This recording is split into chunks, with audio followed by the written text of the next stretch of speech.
What's up, you guys? Welcome back to another competitive EDH deck tech. We have some newer commander options here to talk about, and I'm going to be talking about the new Dungeons & Dragons crossover set the whole week. I think we have a lot of cool cards here, even if we just want to ignore the crossover. I believe this is one of the rare sets where you can easily do that, because there's just a smooth blend of the fantasy genre. But we have Vrondiss, Rage of Ancients. As always, if you haven't already, please do subscribe to the channel. Most of you who are watching right now are not subscribed, so I would really appreciate it if you took the time to do that. A 5 mana red and green 5/4 legendary dragon barbarian. That is a brand new creature type for Magic. We have an Enrage ability. We haven't seen this since Ixalan, I believe.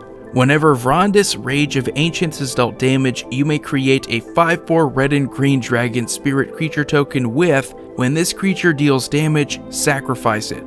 Whenever you roll one or more dice, you may have Vrondiss deal 1 damage to itself. So it's a pretty cool Enrage ability, and this competitive EDH strategy, it's going to be centered around getting infinite mana so that you can recast your Vrondiss however many times you need to, and with a way to constantly deal damage to Vrondiss so that you get those 5/4s, because we're going to combine that trigger with something like Terror of the Peak so that we can deal infinite damage with our infinite mana. Now, this deck does come with a primer, and I will have this linked in the description below. This is not my own deck, by the way. Whenever I go over competitive decks, I do like to go and seek out other people who've built decks, because they're all kind of the same shell, and it just makes it easier. I get to promote other people and their work. This is by Ali Moxenfree. I love that avatar, by the way, that Slave Knight Gale from Dark Souls 3. Frickin' love that game. So go check out Ali Moxenfree. I will have that deck again linked in the description below.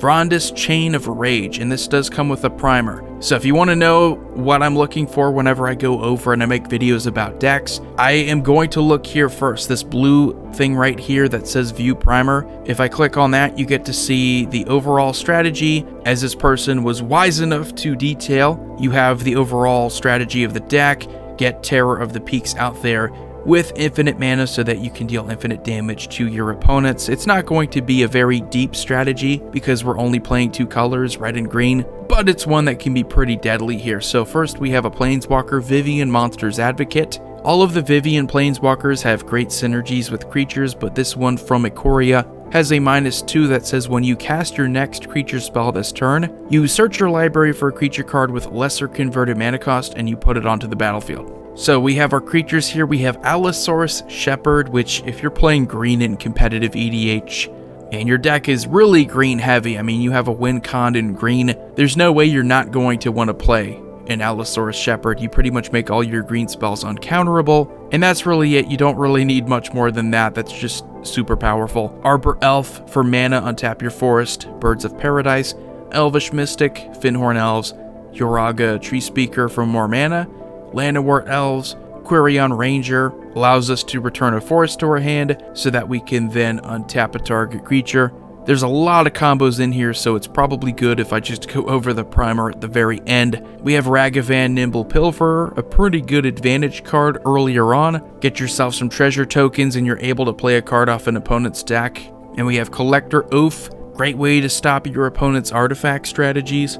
And then we have Destiny Spinner, makes all of your creature and enchantment spells uncounterable. We have Dockside Extortionist, enters the battlefield, we get a ton of treasure tokens, equal to the number of artifacts and enchantments our opponents control. Again, like a lot of good cards, this one is very expensive. It's a $50 card. It's that expensive because you can combo with it pretty easily. It's only 2 mana, and that kind of value off of just 2 mana for a creature is ridiculous. Likewise, we also have Priest of Titania for a similar reason. You get 1 green to your pool for each elf on the battlefield. And then we have Vexing Shusher, 2 mana creature here at 2/2. It can't be countered itself, and we can pay a hybrid red or green mana. Target spell can't be countered. This card is crazy good in competitive play because while it's not an Allosaurus Shepherd, it's not just gonna do it for free.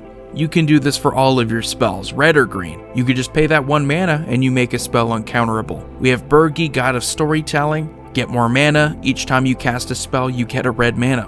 We have Eternal Witness to get a card back. We have Imperial Recruiter to get a combo piece, a creature, power 2 or less. We have Manglehorn, We get to destroy an artifact, and artifacts our opponents control and are tapped. We have Rex Sage, destroy artifact or enchantment. We have Selvala. If we have a creature enter, if it's the creature with the greatest power, we get to draw a card, and that pretty much happens if we continue to play a creature. And it can tap to add X mana of any combination of colors, where X is the greatest power among creatures we control. And we have Yisun, Wanderer Bard, another great way to get our combo pieces. We pay 3 mana and tap it, put a verse counter on Yisun. Search our library for a creature card with converted mana cost equal to the number of verse counters on Yisun, put it onto the battlefield, then shuffle our library. And then we have our Gothian Elder. We can tap it to untap 2 target lands. That's also a combo. We have Ley Weaver. We can tap it to untap 2 target lands. It partners with Lore Weaver, but we don't have that because we're not playing blue. And then we have Occam Adversary, great way to get some card draw.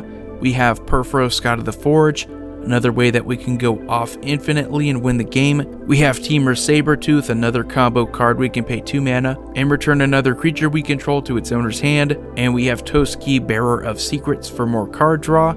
We have a Shaya, Soul of the Wind, a combo piece in here. Non-token creatures we control are forests, in addition to their other types. And that does go infinite with our Gothian Elder and Ley Weaver to give you infinite mana. Because if your creatures are forests, and if you can untap your lands in more than 1 land, you're just going to keep netting yourself an extra mana. And then we have Terror of the Peaks, a way to go infinite with damage. We have Wandering Archaic, to benefit off of our opponents for playing too many instants and sorceries.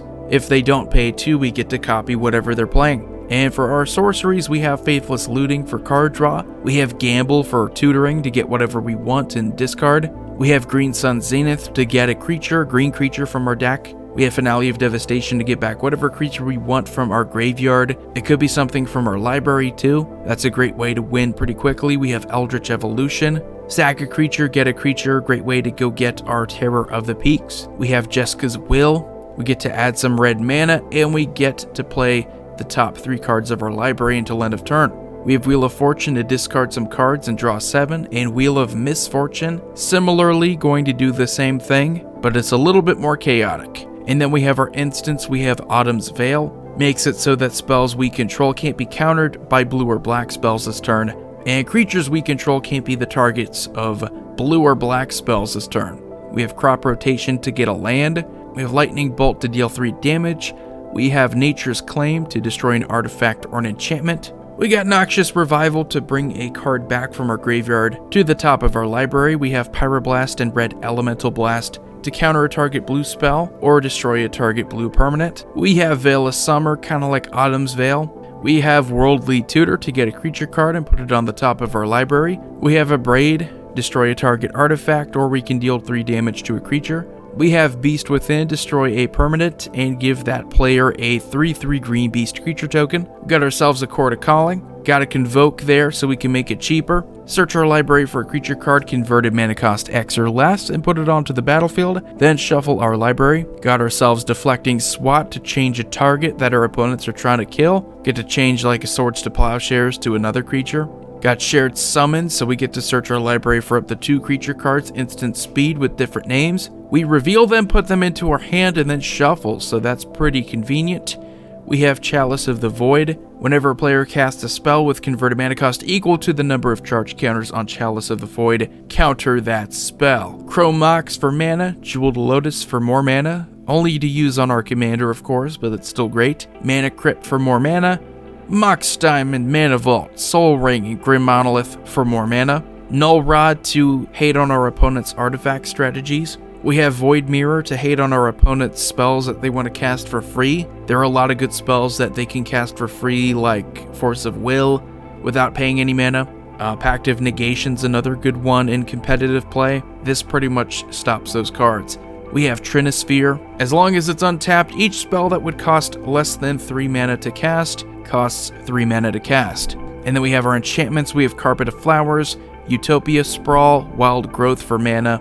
All of these are just fantastic enchantments for more mana in green. We have Survival of the Fittest, it's another creature tutor. We have Sylvan Library for extra card draw, and Pandemonium. So whenever a creature comes into play, that creature's controller may have it deal damage equal to its power to target creature or player of their choice. So it acts as another win con once you get infinite mana, and you get to continuously replay your commander. This and Terror of the Peaks will pretty much just win you the game. And our lands are pretty simple for what you would expect in red and green. You get some good value here in mana fixing and all sorts of stuff here. We get Ancient Tomb for extra mana, get Buried Ruin to get an artifact back from our graveyard to our hand. We have Cavern of Souls to make our creatures uncounterable. And we have Emergent Zone to pretty much make it so that our spells have flash until end of turn. We have Gaia's Cradle because we're playing a creature-focused deck, and this gives us a ton of green mana. We have Inventor's Sphere, it's a good artifact tutor. And then we have ourselves an Urza Saga. It's another artifact tutor. Once we get it to the 3rd lore counter, we get to search our library for an artifact card with mana cost 0 or 1. Just very good all around. So the primer here pretty much discussed most of what I talked about during the video, but going over the combos here, we have Make Infinite Mana with Dockside Extortionist, and you can do that by comboing Dockside Extortionist with Temur Sabertooth. Or we could use Ashaya here, and we combine Ashaya with Argothian Elder, or we use that with Ley Weaver so that we're able to just keep untapping them. We get more untapped lands, we just float that mana, and we do that infinitely. So we also have Selvala, Heart of the Wilds. If we can tap her for at least 3 green mana here, we activate Quirion Ranger, returning itself to hand to untap Selvala, and then we just recast Quirion Ranger. We have Vrondiss and Terror of the Peaks or Pandemonium, so the prerequisite here is infinite mana assembled, and Vrondiss in the command zone and either Terror of the Peaks or Pandemonium on the battlefield. You cast Vrondiss from the command zone, you target him with his own trigger from Terror or Pandemonium, he dies, put back in the command zone, you create the token off his trigger, target opponent with the token Terror Pandemonium trigger, and then repeat. And since you have infinite mana, you can just keep recasting your Vrondis. So that's pretty much it. That's the main way that you want to win with this deck here. You get infinite mana, and you just continuously deal damage off of Vrondis' trigger, and something like Terror of the Peaks and Pandemonium, and Perforos, God of the Forge. So let me know what you think about the deck in the comment section below. Void here signing off. Have a wonderful day.